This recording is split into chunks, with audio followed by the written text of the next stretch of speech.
Hello दोस्तों, स्वागत है आपका हिंदी साहित्य विद शबनम में। आज हम पढ़ने जा रहे हैं इस वीडियो में द्विवेदी युगीन पत्रिकाएं। जो भी महत्वपूर्ण पत्रिकाएं थी उन पत्रिकाओं को हम देखेंगे। तो चलिए, सबसे पहले सरस्वती पत्रिका, जो कि हम लोग जानते हैं सरस्वती पत्रिका के बारे में, जो कि 1900 में मासिक पत्रिका थी, काशी से शुरू हुआ। इसका प्रकाशन जो है वो इंडियन प्रेस इलाहाबाद, जो कि अब वर्तमान में प्रयागराज हम बुलाते हैं, उससे इसका प्रकाशन शुरू हुआ। इसके संपादक जो थे वो चिंतामणि घोष थे, और पर इसका एक संपादक मंडल था, जिसमें जो महत्वपूर्ण संपादक आते हैं उनका नाम हम देखेंगे। जगन्नाथ दास रत्नाकर, बाबू श्याम सुंदर दास, किशोरी लाल गोस्वामी, कार्तिक प्रसाद खत्री और राधा कृष्ण दास। 1903 में महावीर प्रसाद द्विवेदी ने इसका संपादन शुरू किया, जो कि जिन्होंने सरस्वती पत्रिका को के उत्थान में महावीर प्रसाद द्विवेदी का हम जानते हैं बहुत बड़ा योगदान है।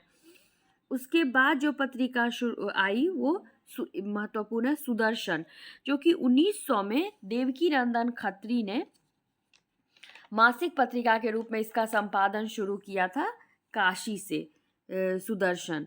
उसके बाद छत्तीसगढ़ मित्र पत्रिका भी 1900 में ही इसका संपादन, जयपुर से इसका प्रकाशन शुरू हुआ, और इसके संपादक थे माधवराव सप्रे।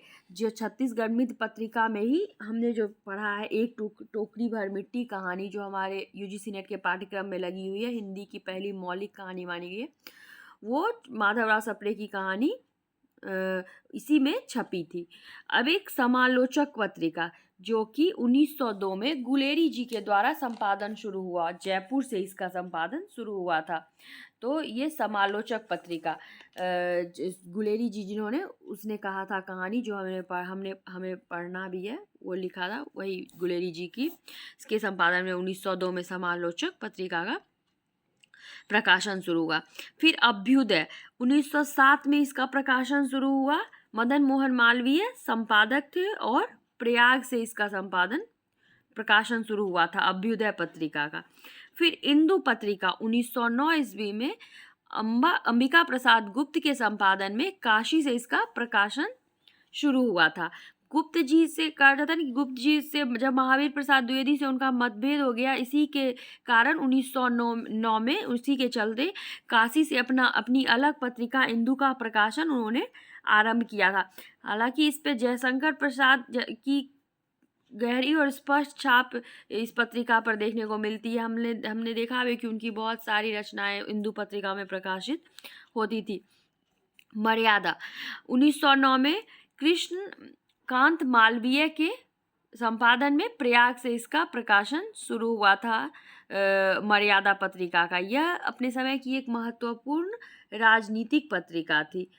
तो मर्यादा पत्रिका। फिर प्रताप, 1913 ईस्वी में गणेश शंकर विद्यार्थी के संपादन में शुरू हुआ था इसका प्रकाशन। कानपुर से निकलने वाली एक साप्ताहिक पत्रिका थी प्रताप, हमें ध्यान में रखना है, महत्वपूर्ण है। फिर प्रभा पत्रिका, ये भी इसके संपादक कालूराम गंगराडे थे। 1913 में खंडवा से इसका प्रकाशन शुरू हुआ। प्रताप और प्रभा हमें ध्यान में रखना है। 1913 प्रभा में भावों की भिड़ंत नामक एक ऐतिहासिक लेख छपा था, जिससे यह सिद्ध किया गया था कि निराला की बहुत सी कविताएं रविंद्रनाथ ठाकुर की कविताओं की नकल है।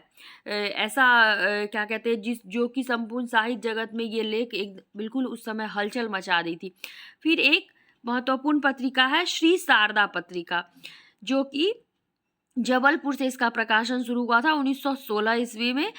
सेठ गोविंद दास इसके संपादक थे, और इस पत्रिका के बारे में जैसे कहा जाता है कि छायावाद का सबसे पहले इसी में मतलब कि छायावाद संबंधी लेख प्रकाशित करके यह सबसे पहले छायावाद को मान्यता दी थी, यह पत्रिका श्री शारदा पत्रिका। तो हमने देखा जो भी द्विवेदी युगीन महत्वपूर्ण पत्रिकाएं, ज़्यादातर इसी से प्रश्न देखने को मिलते हैं। श्री शारदा पत्रिका, प्रभा, प्रताप, मर्यादा, इंदु, अभ्युदय, समालोचक, छत्तीसगढ़ मित्र, सुदर्शन और सरस्वती पत्रिका। धन्यवाद। आगे के वीडियो में हम छायावाद युगीन पत्रिकारिता को देखेंगे।